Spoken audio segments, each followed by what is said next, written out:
Is-6 ta' Awwissu f'jum is-Salvatur ta' 109 snin ilu f'Bormla twilet il-Perit Domingos Mintoff u kien il-Prim Ministru ta' Malta f'erba' leġislaturi differenti bejn l-1955 u l-1958 u fi tlieta oħra bejn l-1971 u l-1984. Jiena Dom Mintoff solennement naħlef li nkun tassew fidili u leali lejn il-poplu u r-Repubblika ta' Malta. Ma dan serva bħala mexxej Laburista għal 35 sena bejn l-1949 u l-1984. L-ewwel involviment tiegħu fil-Partit Laburista kien fil-Gażin Laburista ta' Bormla.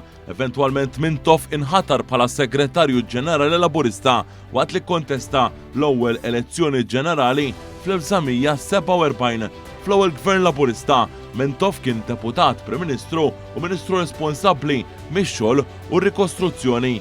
Taħt Mintoff, il-Partit Laburista mill-Gvern daħħal ammont kbir ta' benefiċċji għal poplu, inkluż bil-ħolqien ta' sistema li baqgħet magħrufa bħala il-Welfare State. Benefiċċji li l-poplu Malti u Awċi għadu jgawdi minnhom sal-lum il-ġurnata waqt li dawn baqgħu jissaħħu ma' żmien, partikolarment fl-aħħar 12 sena taħt gvernijiet oħrajn Laburisti immexxija minn Joseph Muscat u Roberta Bela.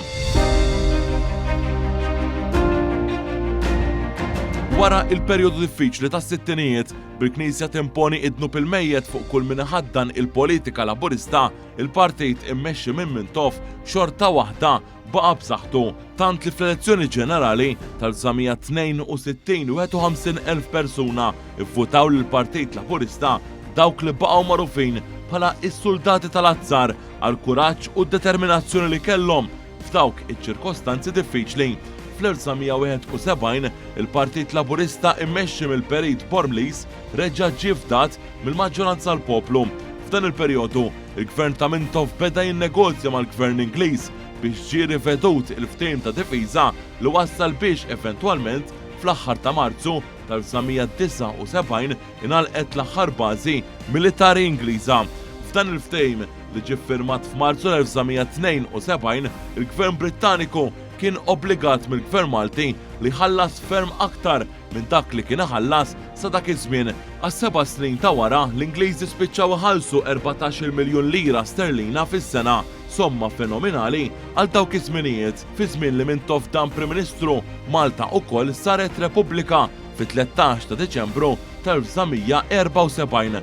Il-ftehim mal-Gvern Ingliż inżamm u l-forzi militari Brittaniċi żarmaw minn Malta. Fl-31 ta' Marzu tal-1979 Mintoff innifsu kien sejjaħ dan il-jum bħala l-akbar festa li qattrat Malta.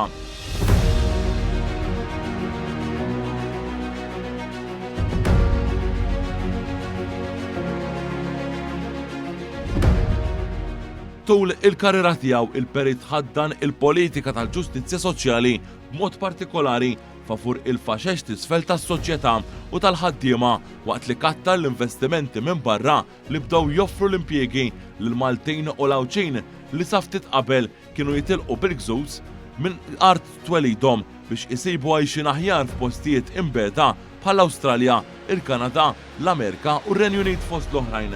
Mintoff ukoll jibqa' magħruf kemm il-darba kemm tkellem favur il-paċi u slim madwar id-dinja u b'mod partikolari fil-Mediterran meta kien jattendi fora internazzjonali kif anke seħħ fis-summit f'Helsinki tal-konferenza dwar is-sigurtà u l-kooperazzjoni fl-Ewropa, l-OSCE, l-akbar organizzazzjoni reġjonali fid-dinja li s-sena l-oħra u korrat il-preżenza tagħha f'idejn pajjiżna.